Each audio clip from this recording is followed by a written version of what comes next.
And I came to Hollywood, and so I didn't get my sort of party to introduce me to everyone.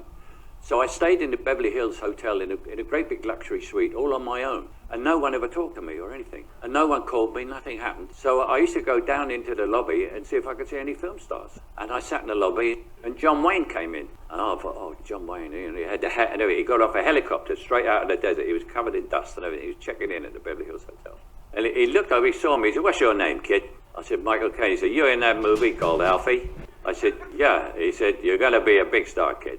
I said, thank you, Mr. Wayne. And he said, let me give you some advice. He said, talk low, talk slow, and don't say too much. And never wear suede shoes. I said, what? Why never wear suede shoes? He says, because as I said, you're going to be very famous. And you'll be going in the toilet and taking a pee. There'll be a guy next to you, and he's going to say, Michael Caine. And he's going to pee all over your shoes. Agatha Christie created her own mystery when she disappeared in 1926 for 11 days. After putting her daughter to bed, she drove off in her car. The car was later found abandoned. She left behind 3 letters. One to her brother-in-law claiming she had gone to a spa, another to a secretary with schedule details, and a third to her husband, who curiously has never revealed what the letter said. Agatha was well aware that her husband was having an affair. To find her, the police enlisted the help of over 10,000 people. She was finally found at a spa, like she had told her brother-in-law. Except, according to her husband, she no longer remembered a thing about who she was, or even who he was. Still, some people have continued to speculate it was all a publicity stunt. But curiously, when she was found at the spa, the name she had booked under was her husband's mistress's.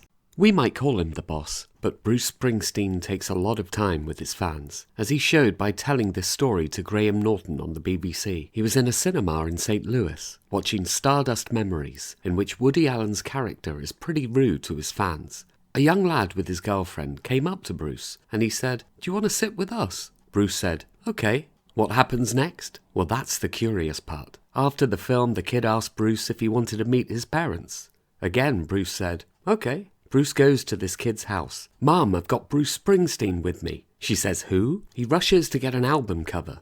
When she realizes who he is, she goes to make him some eggs. Bruce visited the family for years after, whenever he came to town.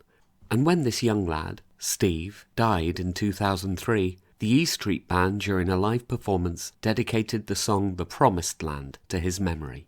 The mild-mannered Mr. Cooper jumped out of an airplane and into the minds of the American public on November 24, 1971. Once his Northwest Airlines flight from Portland, Oregon to Seattle, Washington was in the air, Cooper claimed to have a bomb and asked for $200,000 in ransom and 4 parachutes. He collected the money in Seattle and released the passengers. Airborne again at 10,000 feet above the Cascade Mountains, Cooper activated the rear exit stairs, and wearing 2 parachutes, a dark business suit, and the cash, jumped out of the plane. Official and amateur searches turned up nothing. FBI files on Cooper run to thousands of pages of fruitless effort and false confessions. The only break in the case was made by an 8-year-old boy who found a bundle of $20 bills on the banks of the Columbia River near Portland in 1980. Serial numbers matched those given to Cooper. But we'll never know if D.B. Cooper is alive, and if he is he rich?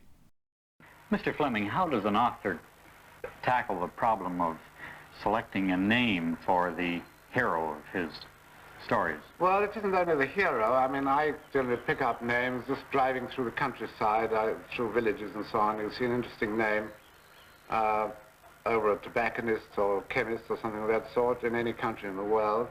But when I started to write these books in 1952, I wanted to find a name which wouldn't have any of this romantic overtones like Peregrine Carruthers or whatever it might be. I wanted a really flat, quiet name. And one of my Bibles out here is James Bond's Birds of the West Indies, which is a very famous ornithological book indeed. And I thought, well, now, James Bond, now that's a pretty quiet name. And so I simply stole it and used it.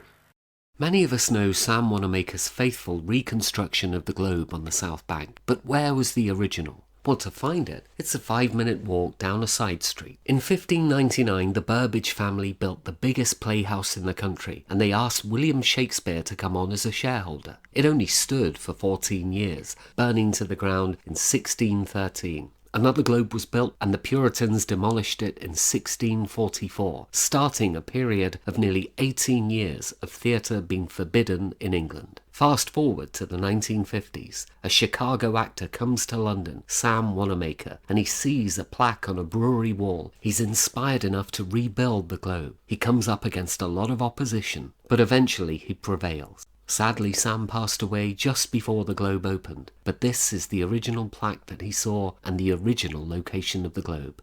Finally, the fans of Billy Joel need to wait no longer. He releases new material, only his second new song since 1993. His chart topper, River of Dreams. He thought, I can't be as good as I want to be, so he stopped. And now he's back. He says he's ushering in the next chapter of his story, possibly teasing us to further new material. Billy has stated that his fans are the reason he continues on. This July, he will reach his 150th performance at Madison Square Garden, and as usual, the front 2 rows are not sold. But why does he leave the front 2 rows free at every concert? Well, that's the curious part. He was fed up with scalps, charging thousands for tickets to see him. So with those 2 empty front rows, he gets all the people at the back 2 rows to move forward, therefore ensuring the fans are at the front.